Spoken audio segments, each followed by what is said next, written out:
Hey, what's going on, guys? Welcome to the part 3 of the legendary item guide, and today we are finally testing the long anticipated Primal Lava Actuators plus the necrolords covenant. So this is the setup that I'm gonna be running for this one. Of course, Unity on my neck as I explained in the previous videos, and on my bracer Primal Lava Actuators. Following this, we are switching obviously to the necrolords covenant and taking these talents. So this is like a pure lava lash / fire build, so we are going for the lashing flames for the hot hand, and the rest is pretty much the same since these are the best in terms of PvP. Now for this pack you should pump up the mastery, so items you should buy for PvP will be the one for versatility and mastery. Now unfortunately I pumped up the haste versatility because I was playing the Winter in the other covenant, so unfortunately I don't have that much mastery as I should have, but this should be enough still. Like, my stats is right now pretty decent. And the last thing that I wanted to show you before I hit the dummy will be the soul binds that I'm gonna be using, since I never covered this one specifically. So it's a bonesmith hammer, and these are the conduits and the soul binds that I'm using. And just with this, astral protection should be swapped with vital exertion, but it's not important right now for this test. But overall in PvP you should have that one instead of this. So yeah, that's pretty much for showdown. I don't really need a timer for this one, since we don't need to check up the cooldown of chain harvest, but in order for this to be fair test as the previous videos, I'm gonna be measuring 1 minute, because that was approximately how much we were DPSing, so we can just compare our pure damage on a single target. So yeah, without any further ado, let's start with the dummy test.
So here we are after the dummy test, and I can say that this pack pretty surprised me positively and downgraded me a little bit, because, you know, with the Witch of the Frostwolf bones, I'm kinda used to having all my stuff resetted like feral spirits, and while being Winter getting my chain harvest resetted, of course not with the witch bones but with the other legendary.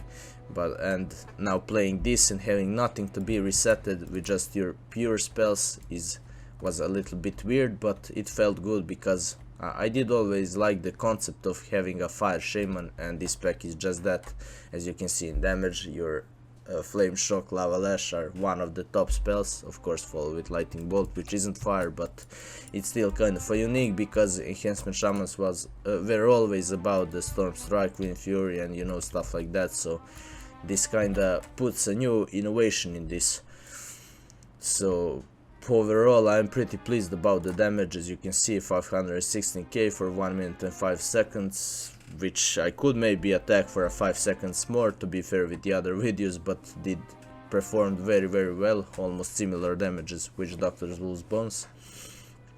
So yeah, as you can see, lightning bolt, flame shock, lava lash, and if your primordial wave procs just a little bit more than it used in this test, then the damage of lightning bolt will be much better, and having that you can easily kill the targets that you need to chase in arena, because lightning bolt can deal a very good amount of damage and you don't even need to stay near the target. And one more thing that I'm very happy about in this pack is that Millstorm generation is a very good.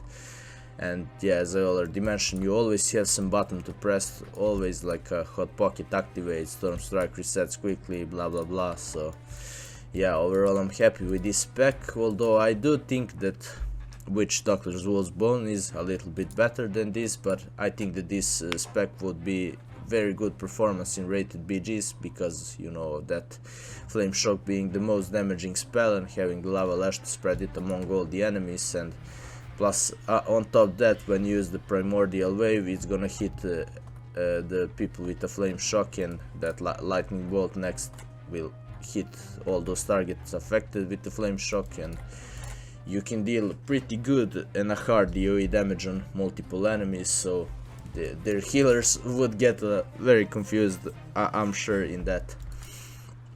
So yeah, if you wanna continue watching this series and you're not subscribed, please consider subscribing.